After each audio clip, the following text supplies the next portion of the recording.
मधुबन के बाबा मुरली वाले, आपका क्या कहना, आपका क्या कहना। 11 जून 2024 बाबा का साकार मुरली। ओम शांति। मीठे बच्चे, अब तुम्हें संपूर्ण बनना है, क्योंकि वापिस घर जाना है और फिर पावन दुनिया में आना है। आज का प्रश्न है, संपूर्ण पावन बनने की युक्ति कौन सी है?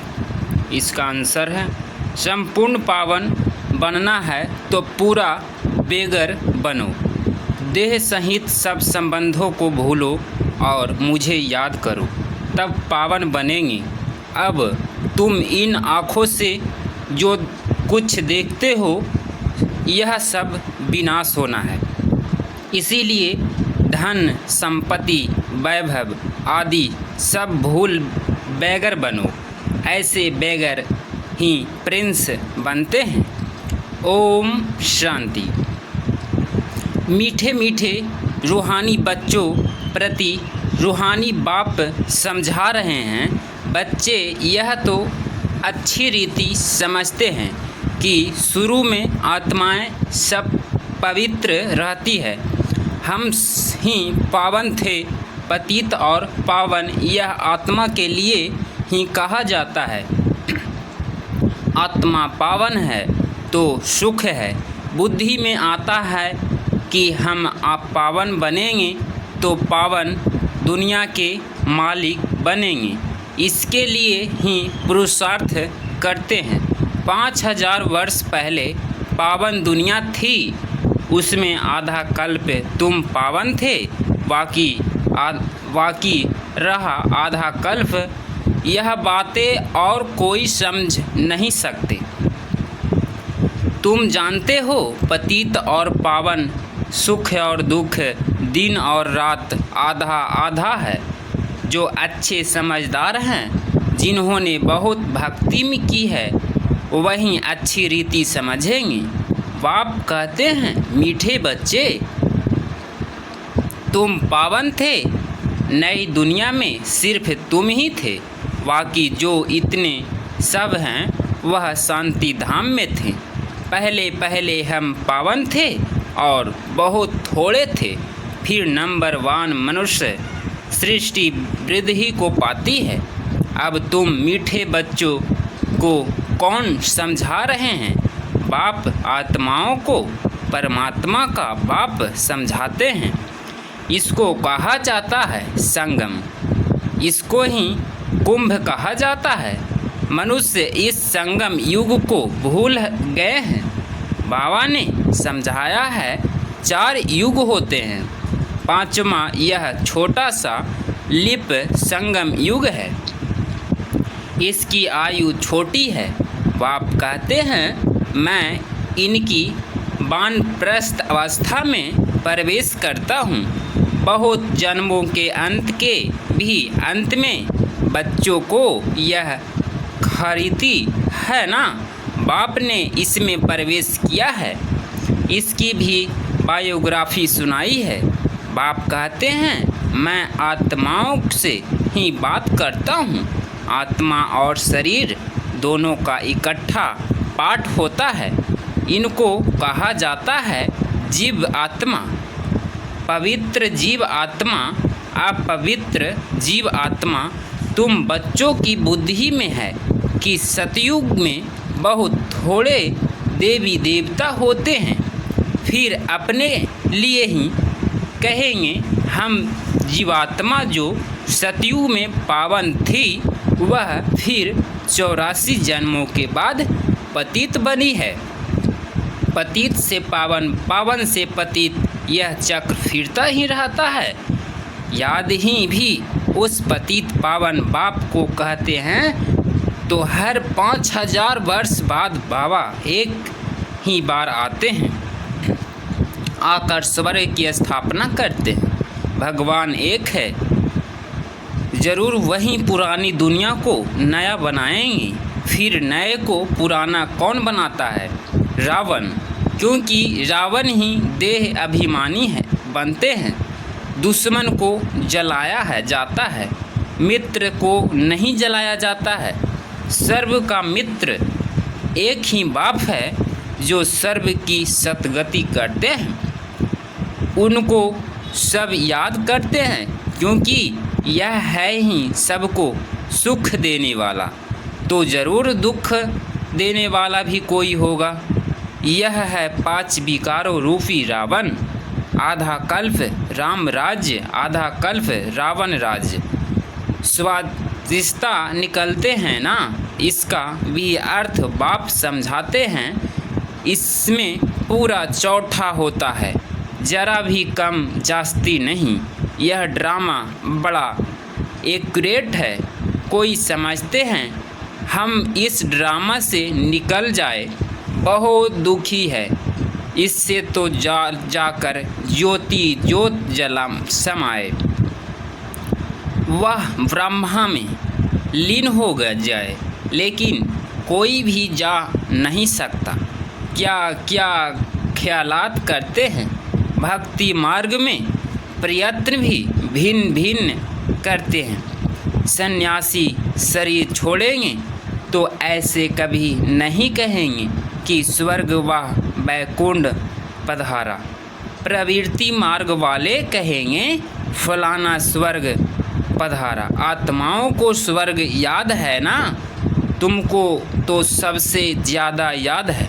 तुमको दोनों ही हिस्ट्री ज्योग्राफी का पता है और कोई को पता नहीं। तुमको भी पता नहीं था। बाप बैठ बच्चों को सब राज्य समझाते हैं। यह मनुष्य सृष्टि रूपी वृक्ष है। वृक्ष का जरूर बीज भी होना चाहिए। बाप ही समझता है पावन दुनिया कैसे पतित बनती है, फिर मैं पावन बनाता हूँ। पावन दुनिया को कहा जाता है स्वर्ग। स्वर्ग फास्ट हो गया फिर ज़रूर रिपीट होना है, इसीलिए कहा जाता है वर्ल्ड की हिस्ट्री रिपीट होती है। अर्थात वर्ल्ड ही पुरानी से नई, नई से पुरानी होती है। रिपीट माना ही ड्रामा है। ड्रामा अक्षर बहुत अच्छा है, शोभता है। चक्र हूबहू फिरता ही रहता है। नाटक को हूबहू नहीं कहा जाता। कोई बीमार हो पड़ते हैं तो छुट्टी ले लेते हैं।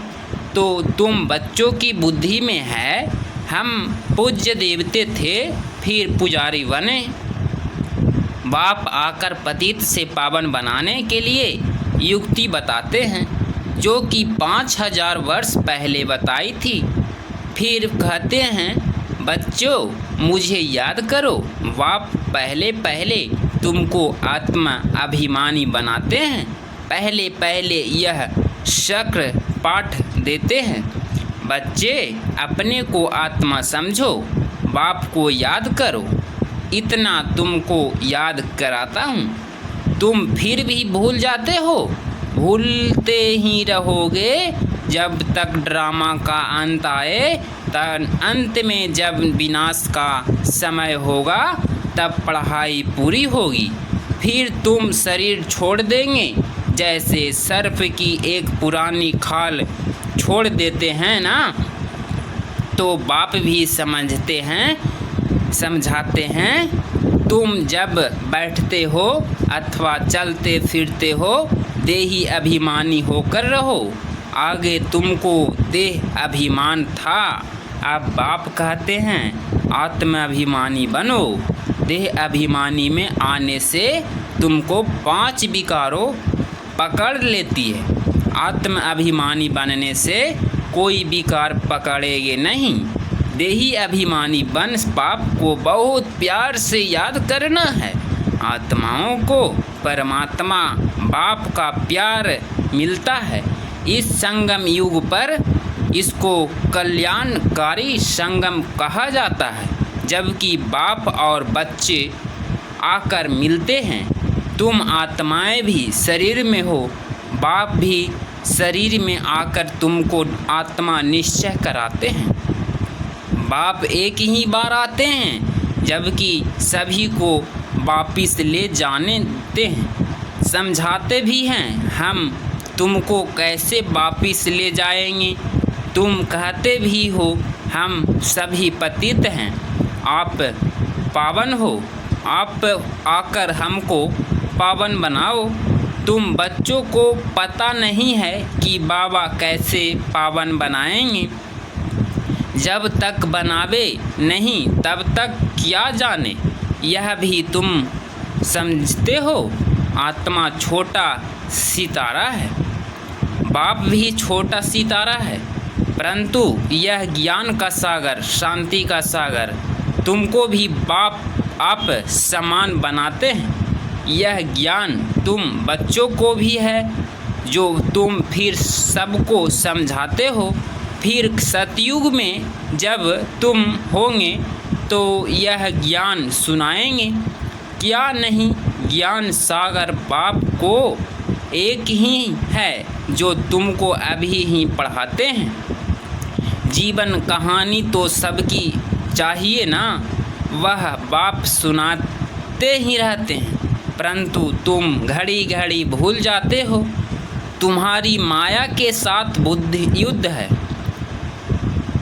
तुम फील करते हो बाबा को हम याद करते हैं, फिर भूल जाते हैं। बाप कहते हैं माया की तुम्हारी दुश्मन है जो तुमको भुला देते हैं, अर्थात बाप से वैमुख कर देती है। तुम बच्चे एक ही बार बाप को सम्मुख होते हैं, बाप एक ही बार वर्षा देते हैं, फिर बाप को सम्मुख आने की दरकार ही नहीं। बाप आत्मा से पुण्य आत्मा स्वर्ग का मालिक बनाया, बस फिर क्या आकर करेंगे। तुमने बुलाया और मैं बिल्कुल पूरे टाइम पर आया। हर 5000 वर्ष बाद मैं अपने समय पर आता हूँ। यह किसको भी पता नहीं है शिवरात्रि क्यों मनाते हैं, उसने क्या किया किसको भी पता नहीं है। इसीलिए शिवरात्रि की हॉलीडे आदि कुछ नहीं करते हैं और सबकी हॉलीडे करते हैं। लेकिन शिव बाबा आते हैं, इतना पाठ बजाते हैं, उनका कोई तो पता नहीं पड़ता, अर्थ ही नहीं जानते। भारत में कितना अज्ञान है। तुम बच्चे जानते हो कि शिव बाबा ही उच्च ते उच्च हैं, तो ज़रूर मनुष्यों को उच्च ते उच्च बनाएंगे। बाप कहते हैं मैंने इनको ज्ञान दिया, योग सिखाया, फिर वह नर से नारायण बना। उन्होंने यह नॉलेज सुनी है, यह ज्ञान तुम्हारे लिए ही है और किसके लिए शोभता नहीं। तुमको फिर से बनना है और कोई नहीं बनते। यह है नर से नारायण बनने की कथा। जिन्होंने और धर्म स्थापना किए सब पुनः जन्म लेते लेते तमो प्रधान बने हैं, फिर उन सबको सतो प्रधान बनना है। उस पद के अनुसार फिर रिपीट करना है। उच्च पाठधारी बनने के लिए तुम कितना पुरुषार्थ कर रहे हो, कौन पुरुषार्थ कर रहे हैं। बाबा तुम उच्च बन जाते हो, फिर कभी याद भी नहीं करते हो। स्वर्ग में थोड़े ही याद करेंगे। उच्च ते उच्च बाप है, फिर बनाते हैं, बनते भी उच्च हैं नारायण से। नारायण से पहले श्री कृष्ण है, फिर तुम ऐसे क्यों कहते हो कि नर से नारायण बने, क्यों नहीं कहते हो नर से कृष्ण बने। पहले नारायण थोड़े ही बनेंगे, पहले तो प्रिंस श्री कृष्ण बनेंगे ना। बच्चा तो फूल होता है, वह तो फिर ही युगल बन जाते हैं। महिमा ब्रह्मचारी की होती है, छोटे बच्चे को सतो प्रधान कहा जाता है। तुम बच्चों की ख्याल में आना चाहिए, हम पहले पहले ज़रूर प्रिंस बनेंगे। गाया भी जाता है बैगर ट्रू प्रिंस। बैगर किसको कहा जाता है, आत्मा को भी शरीर के साथ बैगर व साहूकार कहते हैं। इस समय तुम जानते हो सभी बेगर बन जाते हैं, सब खत्म हो जाते हैं। तुमको इस समय ही बेगर बनना है। शरीर सहित पाई पैसे जो कुछ है खत्म हो जाएगा। आत्मा को बेगर बनना है, सब कुछ छोड़ना है, फिर प्रिंस बनना है। तुम जानते हो धन दौलत आदि सब छोड़कर बेगर बन हम घर जाएंगे, फिर नई दुनिया में प्रिंस बनकर आएंगे। जो कुछ भी है सब कुछ छोड़ना है।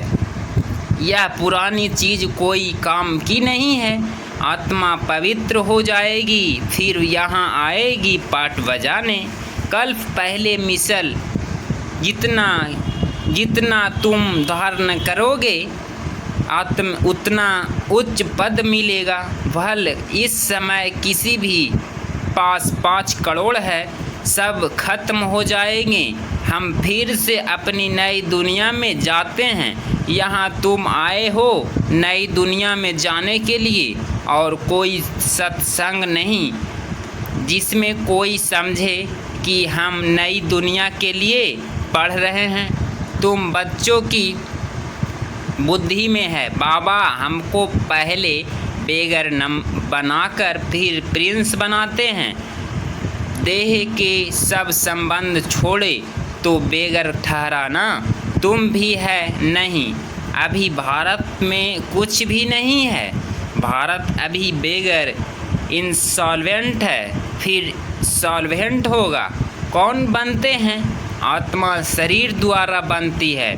अभी राजा रानी भी है नहीं, वह भी इंसॉल्वेंट है। राजा रानी का ताज भी नहीं है, न वह ताज है न रत्न जड़ित ताज है।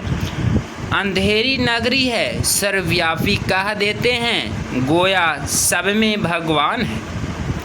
सब एक ही समान है, कुत्ते बिल्ली सब में है। इसको कहा जाता है अंधेर नगरी।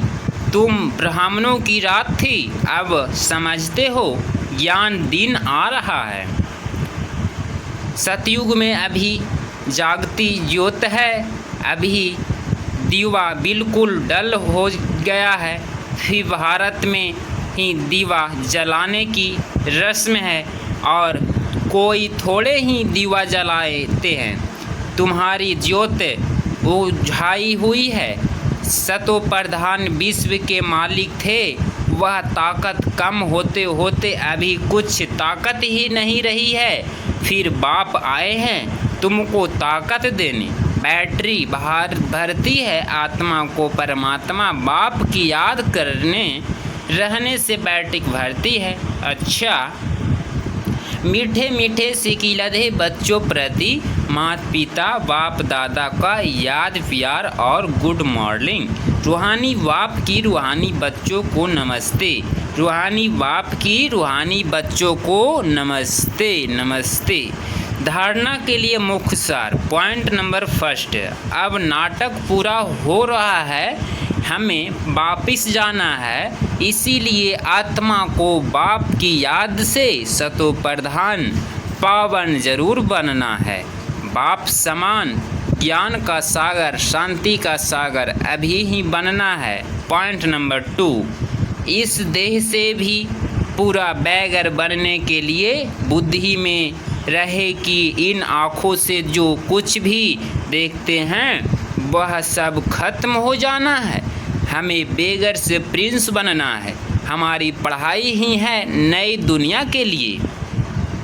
आज का वरदान, इसका स्पष्टीकरण है, आजकल जो आप अल्पकाल की सिद्धि वाले हैं वह लास्ट में ऊपर से आने के कारण सतो प्रधान स्टेज के परमान पवित्रता के फलस्वरूप अल्पकाल के चमत्कार दिखाते हैं, लेकिन वह सिद्धि सदाकाल नहीं रहती, क्योंकि थोड़े समय में ही सतो रजो तमो तीनों स्टेजेस से पास करते हैं।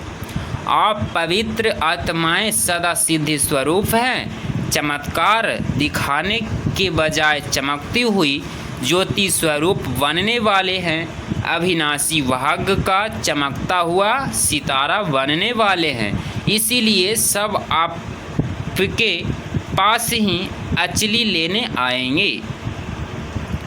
आज का मीठे बाबा का स्लोगन, बेहद की वैराग्य वृत्ति का वायुमंडल हो तो सहयोगी सहज योगी बन जाएंगे।